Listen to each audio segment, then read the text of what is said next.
ఇవాళ ముఖ్యమంత్రి గారు ఇంతకుముందు కేసీఆర్ గారు ఎవరో ఆదేశిస్తే ఇంకోరు పాటించరని చెప్పేసి ముఖ్యమంత్రి గారు ఇప్పటిదాకా దరిదాపుగా 2 నెలల సమయంలో తప్పనిసరిగా అధిష్టానం దగ్గర పోవాలి కాబట్టి సగటున వారానికి ఒకసారి పోయింది.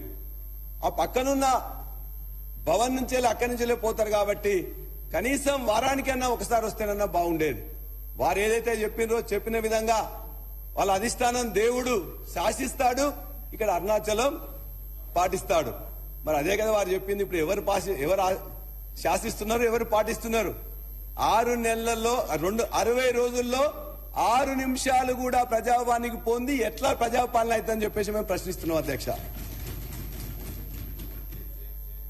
శ్వేతపత్రాలు అంటే మేము ఒకటే కోరుతున్నాం అధ్యక్ష, ఖచ్చితంగా ఇలా ఆదిలాబాద్ నుంచి వెళ్ళి భద్రాచలం వరకు, సత్తుపల్లి నుంచి వెళ్ళి ఆలంపూర్ వరకు అనేక మంది 100 కిలోమీటర్లు ఇక్కడికి వస్తున్న వాళ్ళ యొక్క అప్లికేషన్ తీసుకుంటున్నారు, ఒక SMS పంపిస్తున్నారు.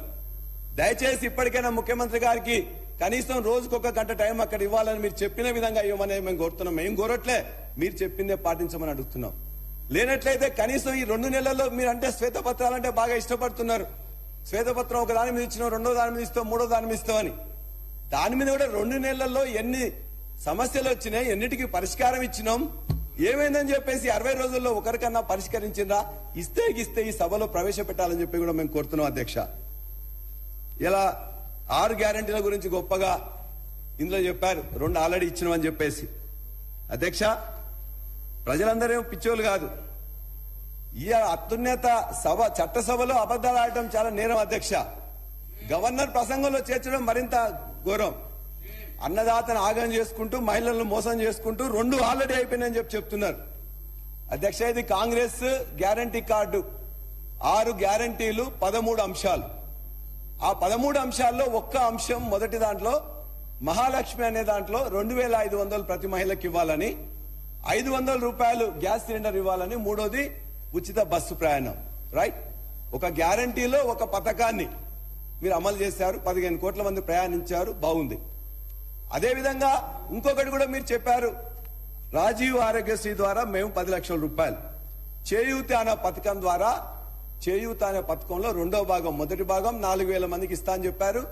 ఇందులో మీరు ఇచ్చింది ఇలా 10 లక్షల రూపాయలు రాజీవ్ ఆరోగ్యశ్రీ ద్వారా ఇచ్చారు అధ్యక్ష. రాజీవ్ ఆరోగ్యశ్రీ ద్వారా మొన్ననే చెప్పారు, జనవరి 26న గవర్నర్ గారి ప్రసంగంలో మాట్లాడుతూ రాజీవ్ ఆరోగ్యశ్రీలో 20 కోట్ల రూపాయలు ఖర్చు పెట్టాం ఇప్పటి వరకు అని చెప్పారు. సంతోషం అధ్యక్ష, 20 కోట్లు ఖర్చు పెట్టారు, 60 కోట్ల ప్రచారం చేసుకున్నారు. ఎక్కడ అధ్యక్ష? ఇవాళ భారతదేశంలో ఎక్కడ చూసినా కూడా మొత్తం కూడా ఇలా 2 హామీల అమలు, 2 హామీల అమలు చెప్తున్నారు. ఇవాళ మీరు ఎక్కడ ఏ టీవీలో చూసినా, ఏ పేపర్లో చూసినా, ఏ హోర్డింగ్ చూసినా, ఏ బస్సు చూసినా, ఎక్కడ చూసినా ప్రచార పటాటోపం తప్ప 13 అంశాలలో ఒక 2 చేసినాం అని ఎట్లా చెప్పడానికి మనసొప్పుతాంది? దాన్ని గవర్నర్ ప్రసంగంలో ఎట్లా చేర్చిందని